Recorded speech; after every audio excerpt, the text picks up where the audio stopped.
Hello, everyone. This is your superintendent, Dr. Moore, here with what we're calling our last-minute Facebook Live. And yes, there's only 6 more days until our students return to school. It has been a true pleasure to visit campuses over the last week, to see our teachers getting their classrooms ready. Our principals and assistant principals have been in development, professional development all summer long. Our staffs are making sure our campuses are beautiful, ready to have our students return just in 6 days. So we want to go through some slides with you to make sure that we have a very smooth opening of schools as we will be live in just 6 days. So let's jump right into it. Our first slide, Monday, August 8th. It's not an official school day, but it is a great time to have your son or daughter get to the campus and actually meet the teacher quickly, see where the classroom is. So please go to our website. Check it out, get permission to take time off work if that need be the case, but we want all of our elementary parents to have the opportunity to bring their son or daughter to school, know where the classroom is, put a name with a face. This is a great opportunity really to alleviate some of that stress and anxiety that is always present on that first day of school.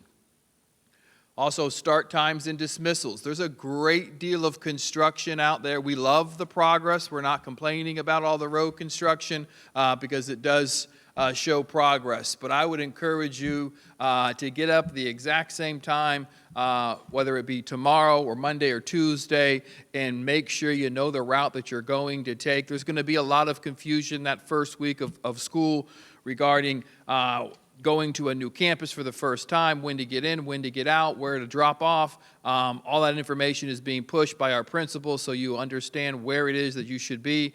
But at the same time, we want everyone to have a very smooth first day. So taking that bike route, taking that drive in at the appropriate time does ensure that we're going to know exactly where we need to go. Keep in mind, we're adding back onto our streets 78 buses running throughout the day. So we have a number of buses that will be adding to the traffic that's already kind of congested due to the construction that we have out there. Student IDs. If you have your ID from last school year, I would encourage you to get in the habit of wearing it.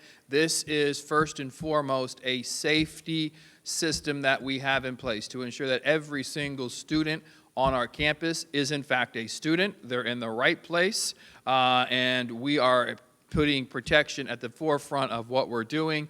We will be distributing IDs very quickly as we move into the first week of school. So if you have your ID from last year, we would encourage you to have it for bus transportation, food services, extracurricular activities, media services, checking out materials. This is what you're going to need. It's going to streamline your life at school, and more importantly, it's going to ensure that we have everybody knowing who everybody is in the place that they need to be. Also, transportation. If you have not done so already, please go to our website, find my bus, walk to that bus stop, make sure you're there. We have more bus drivers than we have routes. We're not like other counties. We will not be doubling up on routes. We are expecting to run on time, get your children to school on time, and get them home on time. It is a great way to alleviate some of that time you would be spending in that parent pickup loop by putting your son or daughter on the bus. We'll get them home, and we'll get them back to you safe and secure. So let's find out where those bus stops are. Also, food and nutrition, as mentioned before, we're going back to that form that needs to be filled out. You can go to our website, fill out the free or reduced lunch form. Remember back to what you were in 18-19. That is where you will start going into this upcoming school year. If you were not on free or reduced lunch in 18-19, there on the screen now are the appropriate prices for your son or your daughter. So let's make sure that we have that. Once again, as we transition in, we know that this is a big new behavior, so we will have a grace period, but at the same time, we want to make sure that we start to adhere as quickly as possible to the prices associated with the forms that are being completed. As we look at the Focus app, and parents are going on now at a feverishly rate to complete all of the permissions and requirements, getting back to school There's a lot of information we need from parents to ensure that we're being in the absolute best service of all of our family needs. So before you get access to everything that is in focus, there's a number of parental consent forms that we need for you to fill out. So please take the time, fill those out. We're going to have to get that from absolutely every parent. Taking the time to do it in the leisure and resting place of your home is a great way to do it, and it's just one less thing you have to worry about as your children return to school. So please jump on, grab that Focus app, and let's get those forms filled out, and that will really ensure that we have a clear understanding of how we are to act and engage and educate your son or daughter. Attendance matters. Attendance is one of our big strategies going into this upcoming school year. Parents, it's very important when your son or daughter is absent from school, please, within 48 hours, give us that phone call, email, in writing. That allows us to know that you know your son or daughter wasn't in school. Of course, documentation for illnesses may be required as attendance continues to increase. Students will be penalized for unexcused absences. And very honestly, we have, because of the pandemic, not been as forceful in regards to attendance expectations. But you cannot, in today's world, miss 10% of your work time and believe that you can continue to be employed. We need to, as a community, create behaviors in schools that lead to success in the world of work. And when students have excessive absences, that is not a behavior that would lead to success in the real world. So we have a very clearly defined process that we've used for a number of years. Obviously, because of the pandemic and the associated impacts of that, we have not enforced them to the level in which we will going into this school year. So please, have conversations with your son and daughter regarding the importance of being in school. I can tell you now we are going to provide 180 days of instruction. If your son or daughter is telling you, we're not doing anything today, that's unacceptable.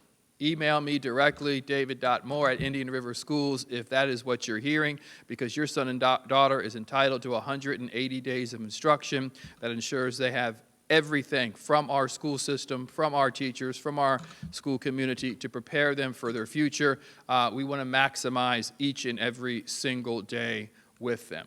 Dig a little bit deeper into attendance, you see 5 unexcused. Remember, if your son or daughter is sick, you do that note, you do that email. We'll be able to capture that in focus. We'll provide the makeup work, no issues, no concern. We understand students will be sick. Once we get to that 10 unexcused absence, that will require a parent conference and attendance contract. If attendance still doesn't improve, we are required to go through a truancy court referral process. We would also consider during a parent conference if there's a need to consider other school placement and go through what we're calling an attendance appeal committee, really look at what the issues are, how to problem solve with the family to ensure that students are in school. 15 unexcused absences. The interventions that we're putting in place in the first 3 phases are not working. We must file a truancy petition in juvenile delinquent court, not something that we want to do. We have a number of steps in place to problem solve so it never gets there, but there is an expectation on student attendance. For core credits per statute, when students are excessively missing schools, we will go through that attendance appeal committee process and look at withholding of credit based on lack of attendance or possible probation until we can improve the behavior of attendance. So attendance is a key strategy. These are systems that have always been in place in this system, and we're looking forward to maximizing student outcomes because our students will be in front of teachers and our teachers will be able to provide that quality instruction for all 178 days.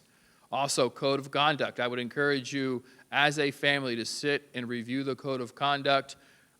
We want everyone to have a full understanding of what the expectations are. You are completely able to access a free and appropriate public education, but at the same time, there are certain responsibilities we all must uphold. And no one student will interrupt or stand in the way of another student having access to his or her education. So there is a clearly defined expectation on how students act and engage and behave in our schools, and the Code of Conduct clearly defines what those expectations are.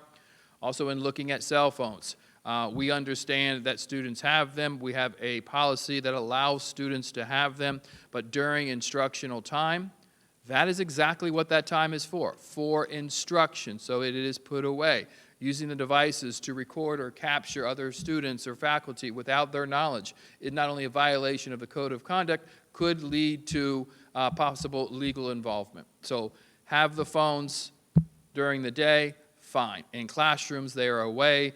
Certain expectations on how you interact and record, those are things that we will not be doing per the Code of Conduct as well as state statute. We will be focused in on teaching and learning for each of those days. So please, families, go through that together as well.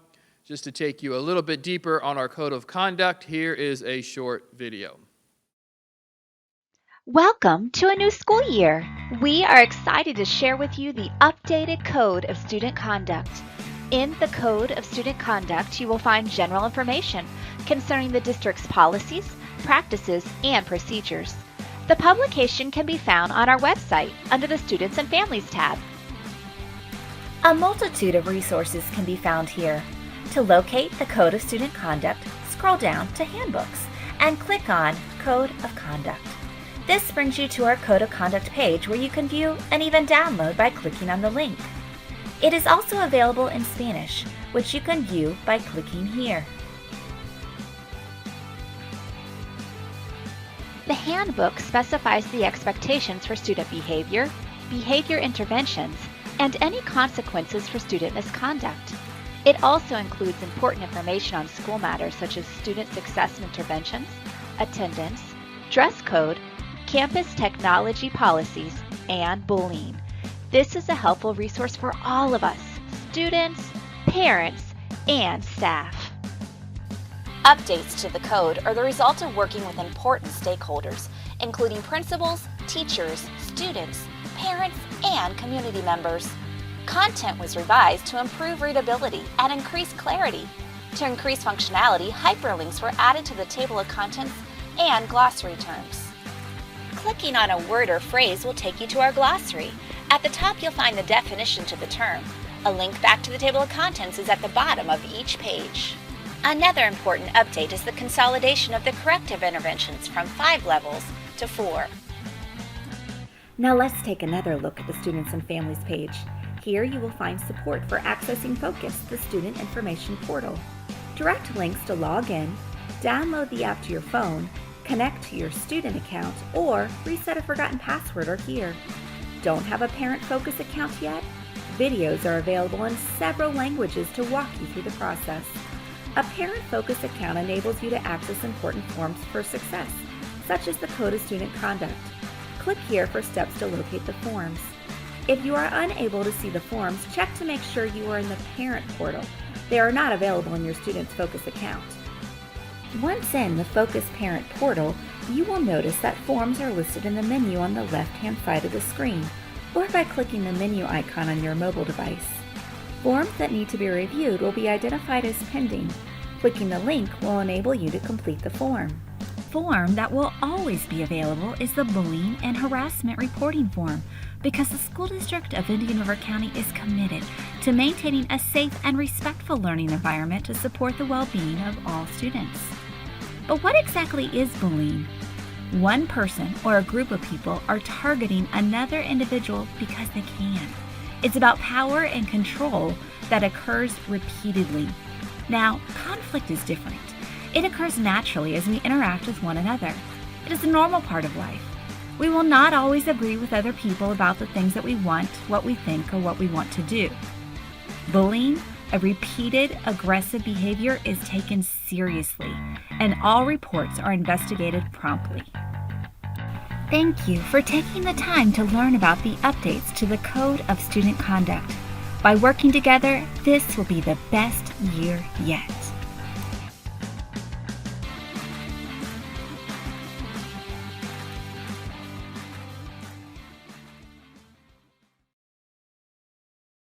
All right, that was very informative, and I hope you had the opportunity to really listen and pay attention. Continuing on with our last-minute Facebook Live, our home to school connections, and we've spoken about this a few times on Facebook and during other Facebook Lives, really streamlining the process on how teachers are communicating with their families and with their students, moving from maybe 6 or 7 different apps that different teachers were using and different coaches were using, down to just 2, depending upon the grade level in which your son or daughter is in. This is very easy for the teachers because now it is a district device. We'll be able to load all the information onto the system for them, which makes their lives much easier. Elementary, PBIS rewards. That is a system that allows us to do positive behavior reinforcement in the classroom while at the same time communicating progress and having contact with parents via text. Middle schools will both have PBIS rewards and Remind. Remind is typically the app used by coaches and clubs and sponsors to remind students and parents of the expectations for practice or materials, resources that would be needed. So just using those 2 devices is going to streamline and make it easy for both our families, only having to use 1 or possibly 2 apps, regardless of the number of students that you may have, not having 7 or 8. And from a teacher's perspective or coach perspective, allow us to load all that information on them using the technology that we have available. So we're going to save hours for our teachers and coaches and streamline and make it a lot easier for our families. Also in our secondary schools, this is a homework helpline. So as we have students who come home and you have that hard question that we don't necessarily understand, and I'm speaking from personal experience, this is the opportunity to go on and get live access and support from an instructor who can help you provide those answers. They do not provide instruction or lessons. It's direct support to the homework that has been issued by the corresponding teacher, so please take the opportunity to look at that. And also Fortify Florida. You all have all heard that we are going to have a strong push as we open up schools surrounding bullying. Not here, not in the school district of Indian River County. Absolutely nowhere in our community or county is bullying accepted. Fortify Florida is a device that your son or daughter can log onto their phone. It is on every device, laptop that we issue to students. It is an anonymous reporting system that comes directly to me, to principals, district support staff, in which we must close out and investigate. So it gives us that information extremely quickly, and it is direct access to those who have the most influence to get the support or help needed and eliminate bullying and other serious behaviors that may lead to harm. So please make sure your son or daughter downloads the Fortify app. It's extremely easy to use, and it will help us get that information whenever it is able to be provided. The app's always on, and it always pushes to us, and we can respond with it as quickly as we possibly can to avoid any uncomfortable situations. Only 1 more weekend before school starts. So if you look at the slide here, these are opportunities to engage and connect. We have Stuff the Bus at Applebee's. Come get some pancakes. We'll be back there making them and serving you. That's district staff, so that'll be great and fun, and there'll be good pancakes, I assure you of that. We're going to start our morning at GYAC, back to school supply drive. Great opportunity to come and connect in the community and pick up some supplies.